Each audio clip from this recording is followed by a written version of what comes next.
This is Betty. I'm the witch from the north. And I'm Lancel, the island witch. And you're listening to Rosemary by the Bucketful.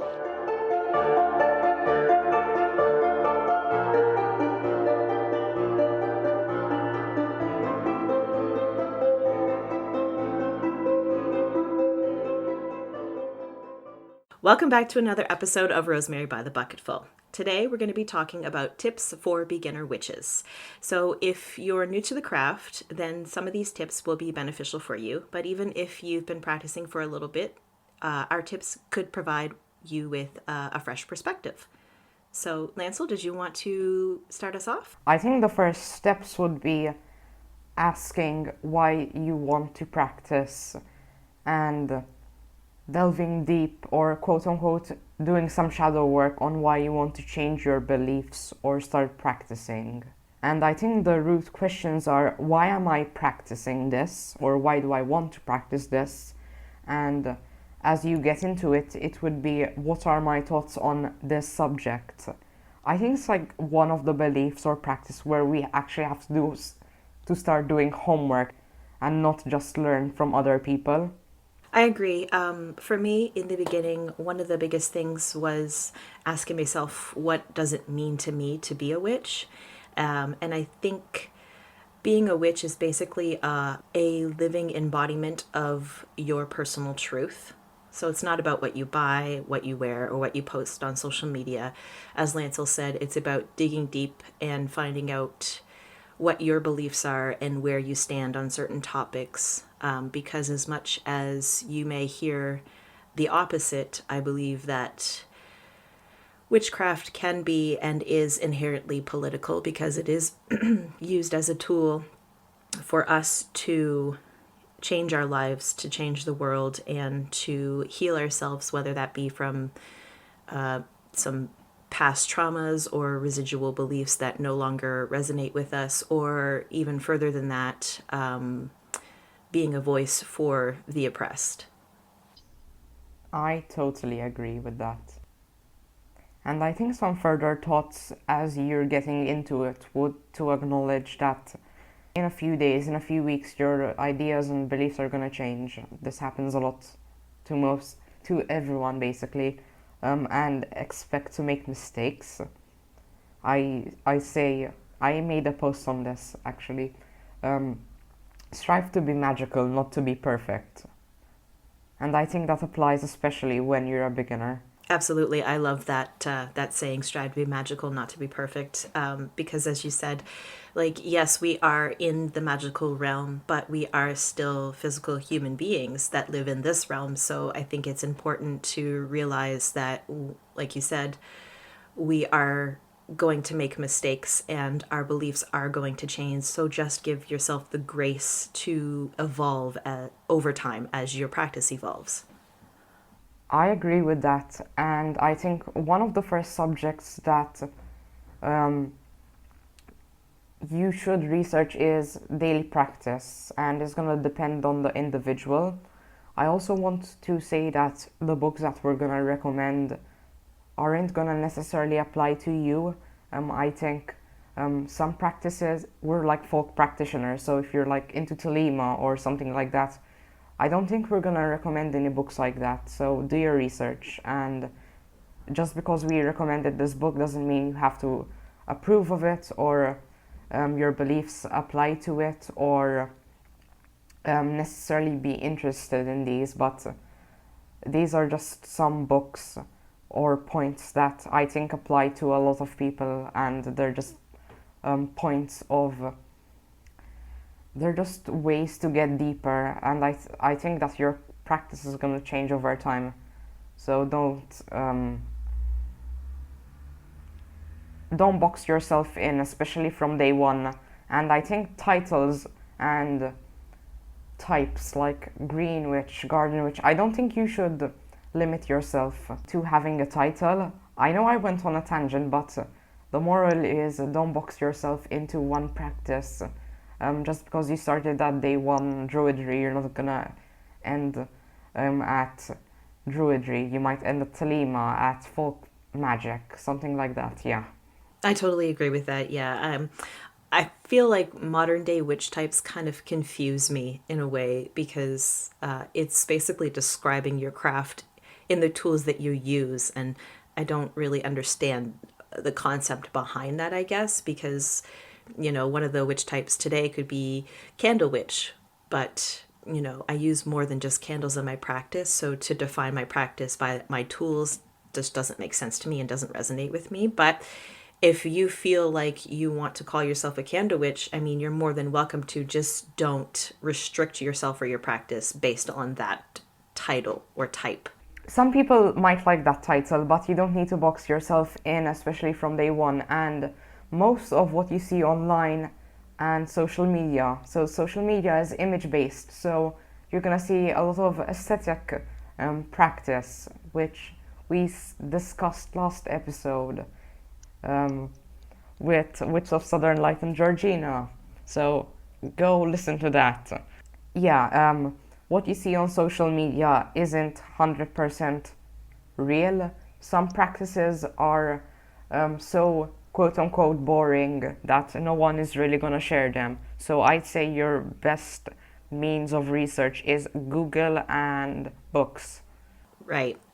Speaking briefly on that, what you had said about social media, I actually made a post about this, but a lot of what you see on social media and what people post on social media is only about a fraction of their personal practice.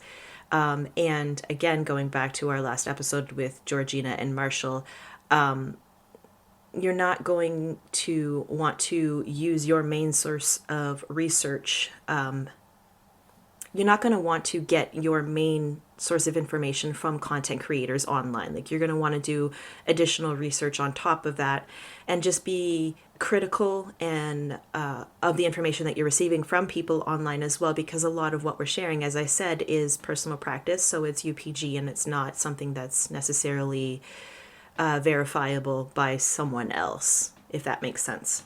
Everyone's gonna have a bias at the end of the day, and I think I'm gonna go on a rant on epistemology, but we can't really test scientifically if Rosemary connects to protection, but it's gnosis, and I think there are general things that people agree upon with.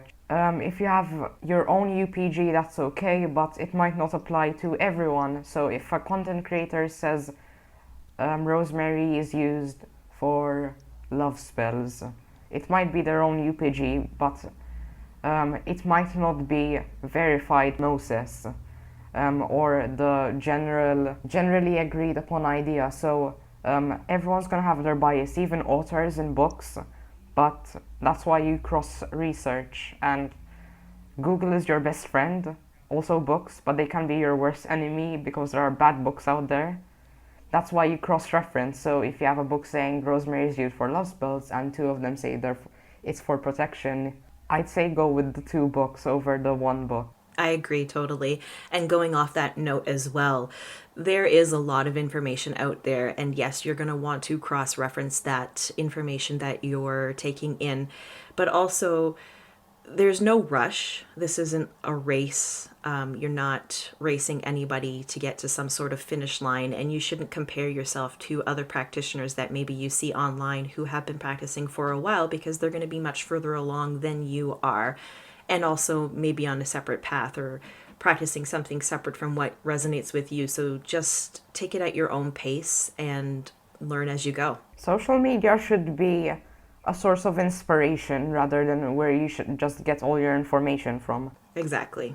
Or as a tool of comparison. Like, you shouldn't use social media to compare your craft to somebody else's or vice versa. Yeah, that's kind of where I was going with that. Especially since a lot of what we see on social media is aesthetic. Even I'm aesthetic on there. Same. I like pretty things.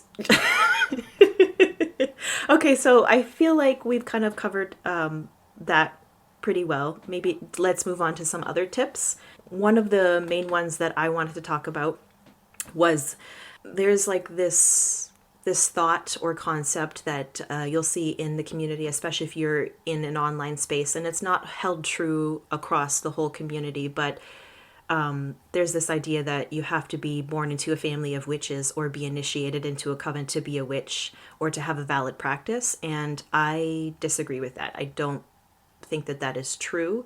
There are many solitary practitioners out there, and practitioners that are the first witch in their family. So just keep that in mind as well. Like, you don't have to be of a family of witches or be initiated for your craft to be valid.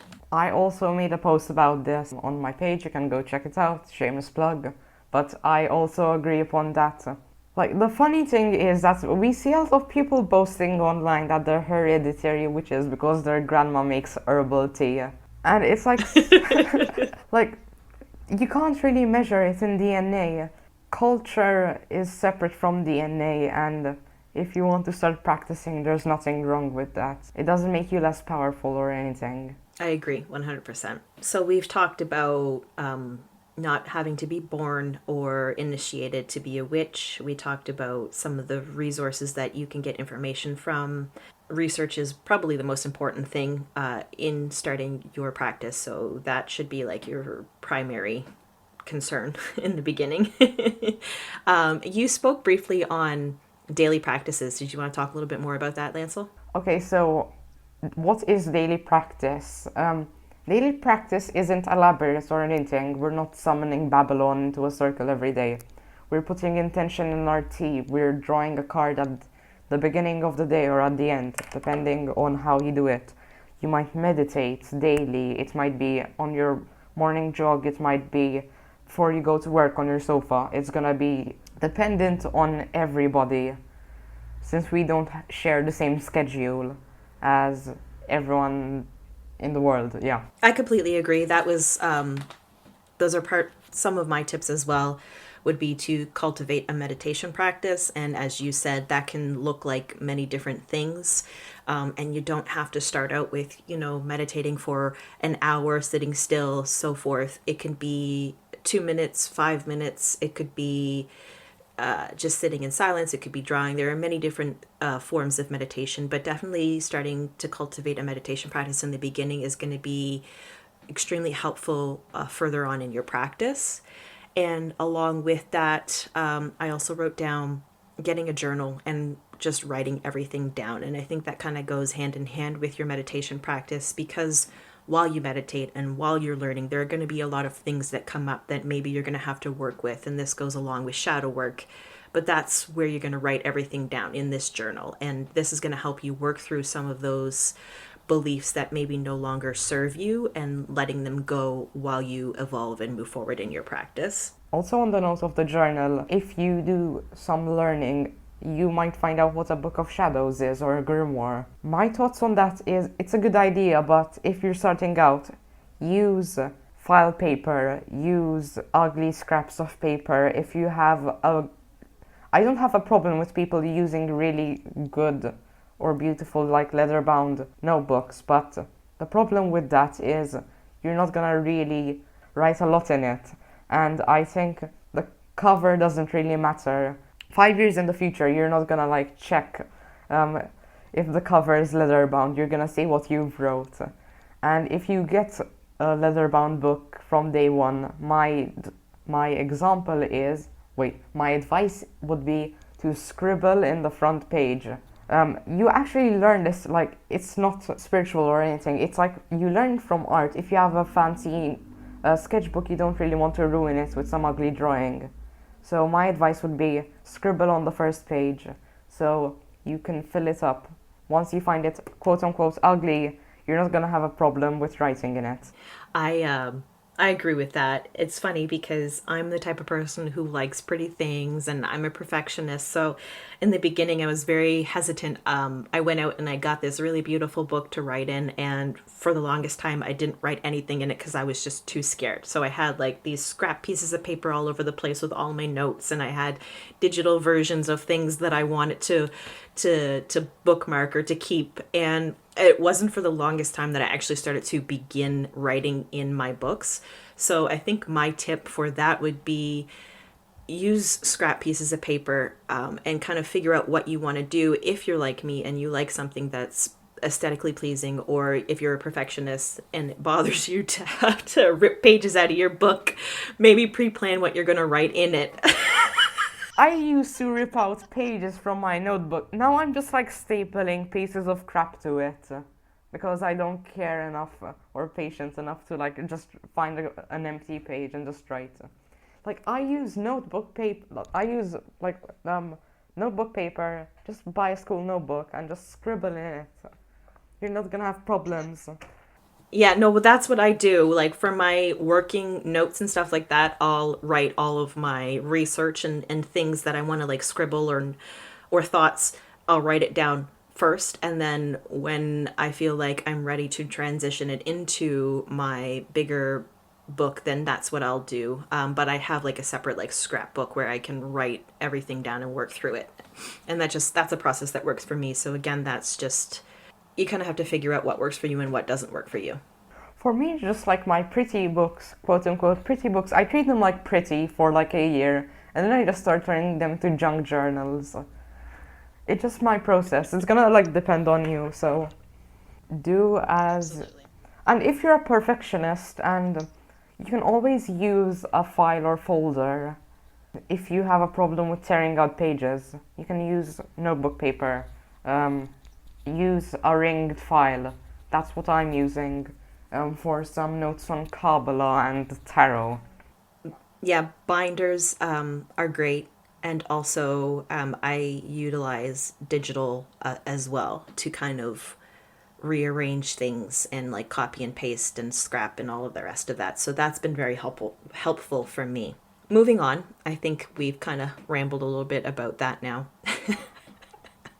My next tip would be to just not worry about all of the fancy esoteric items that you see online. You don't have to spend a whole lot of money to begin your practice. You don't really have to spend any money at all to begin your practice.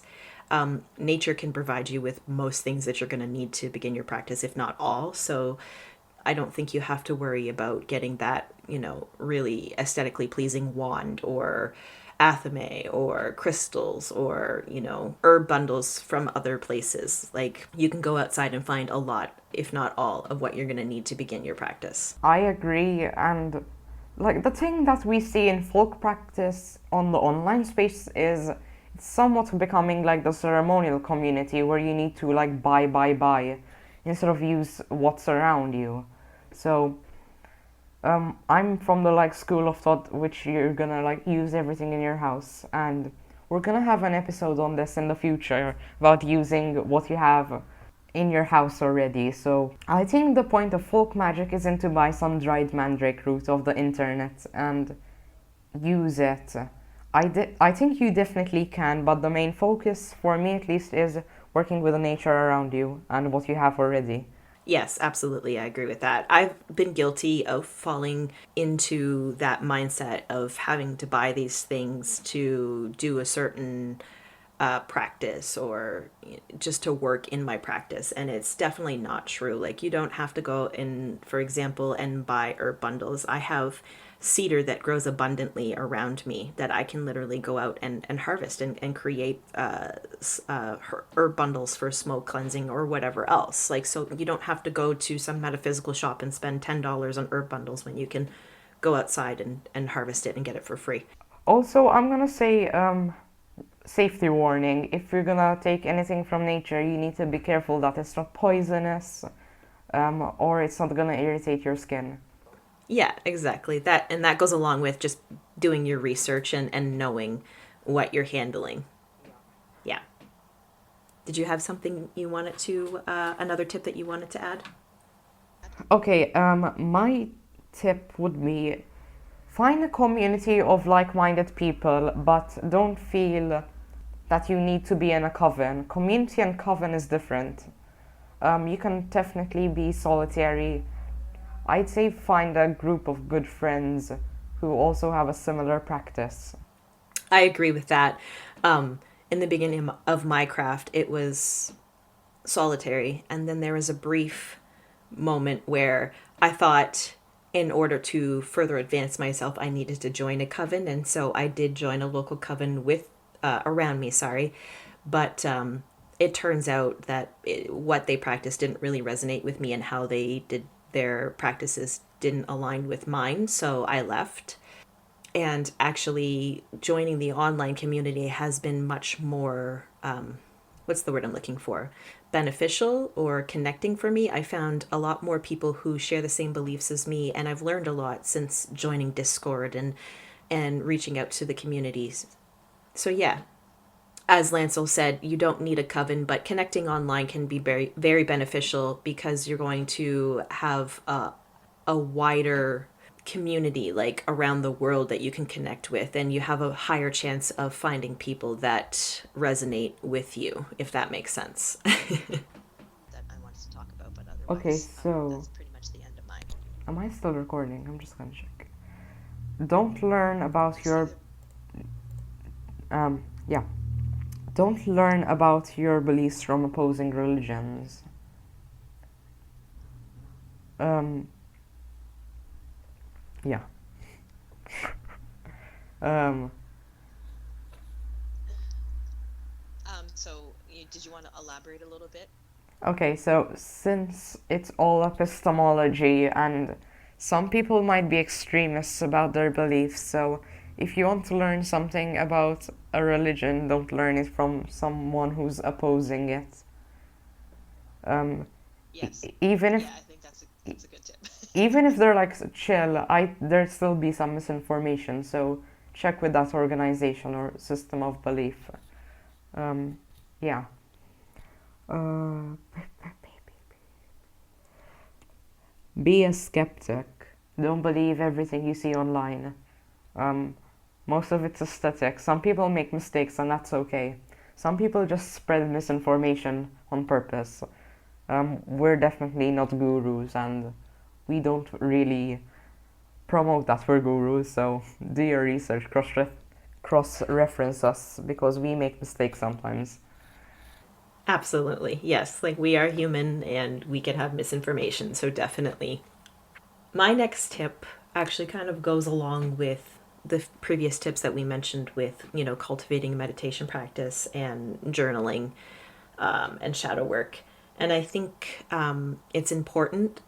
So being able to distinguish between your intuition and maybe some conditioned beliefs or responses that you've picked up throughout your lifetime, because they are definitely going to influence how you move throughout your practice and how you move throughout your life. So being able to distinguish like your internal compass versus what you've been fed throughout your life and the information that you've picked up from others, I think is extremely important in continuing forward in your craft and in continuing finding your personal truth and living in that.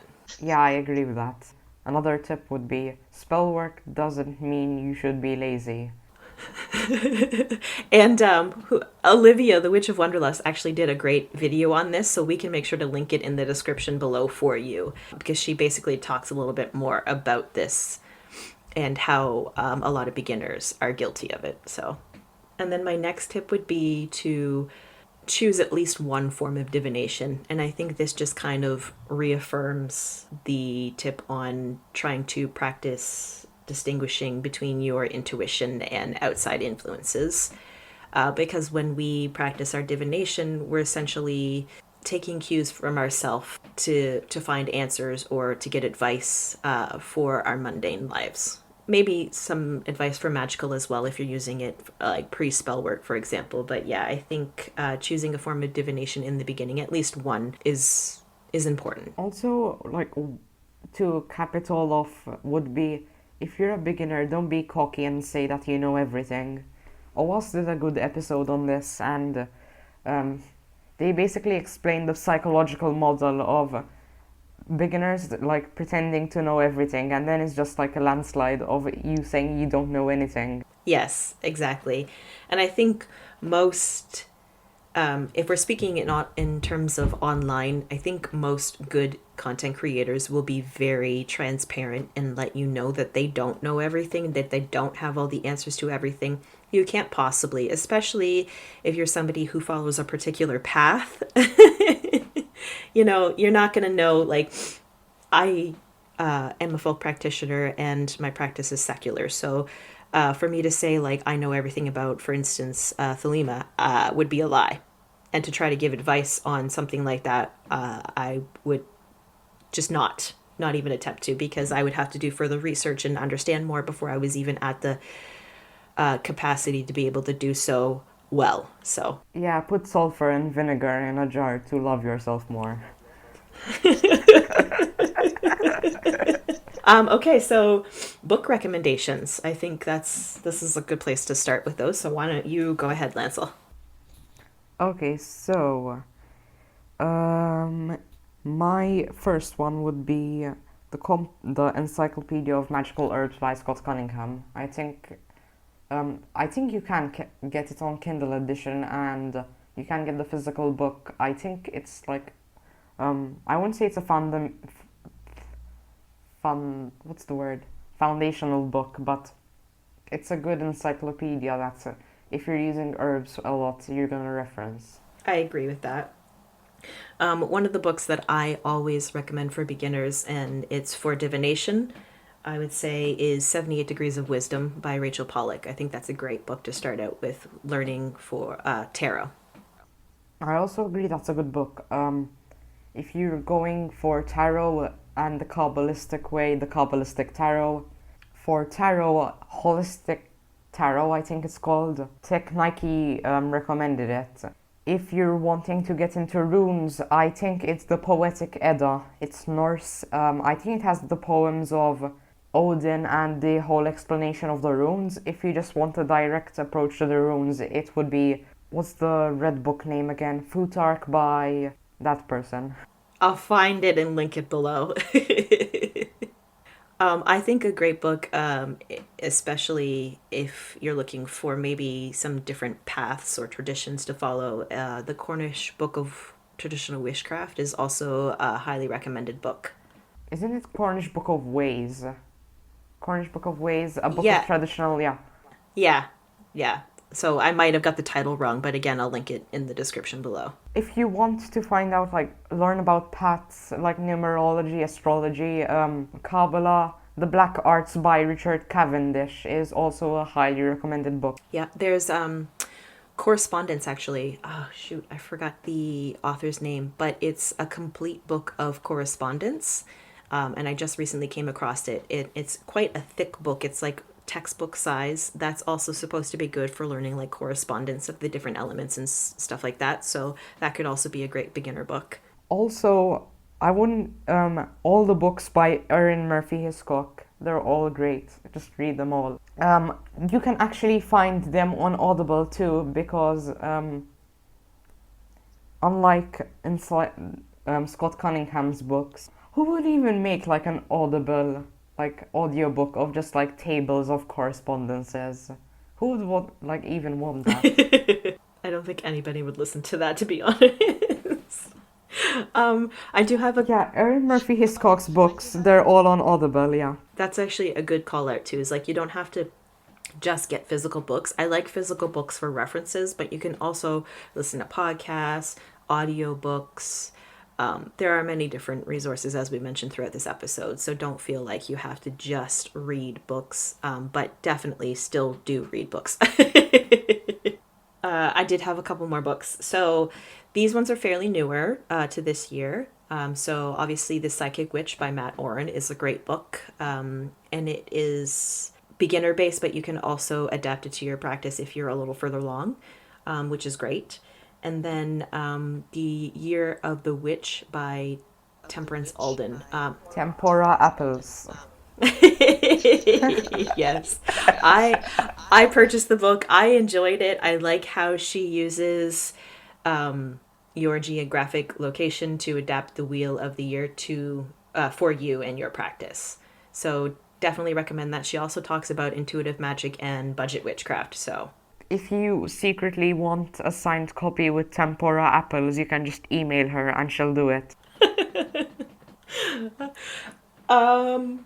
Do we have any more? I mean, I think we covered quite a few books. I mean, Buckland's complete book.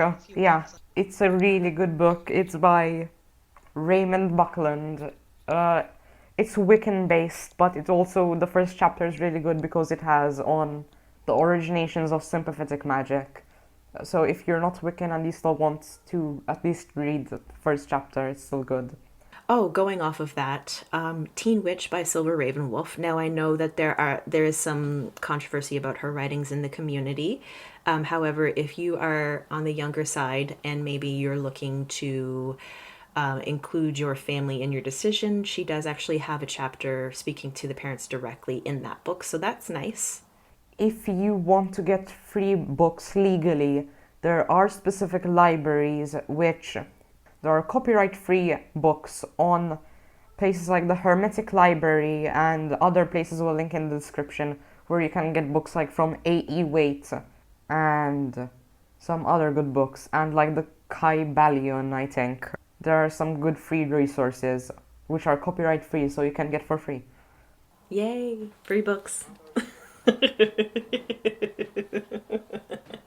So my takeaways would be not to compare your practice and your progress to anybody else's. Do as much research as you possibly can, and write everything down. Literally everything. I also agree. Don't try and be aesthetic. Just scribble on notebook paper. It's not gonna really matter. Do your research. With research, cross-reference, Google, books, YouTube. Social media isn't really 100% what people practice, so just use common sense and be skeptical. Also, you're gonna make mistakes, so accept that you're gonna make mistakes. And have fun. It doesn't always have to be super serious. Some people fart sometimes during their ritual, so. Or break stuff or burn stuff or themselves. So, you know. Oh, like me last time, like a few days ago. I can't tell you how many times I've burnt myself, so, you know. Or, you know, cut myself when I'm trying to make a Yule log. It's a little bit different, but still. All right. So if you want to find me on social media, I'm Betty, and you can find me on Instagram and YouTube at The Witch from the North. And you can find me on Instagram at Lancel and Witch and Twitter Lancel D, that's THA. And we have a page. So make sure to follow us on Instagram at Rosemary by the Bucketful podcast.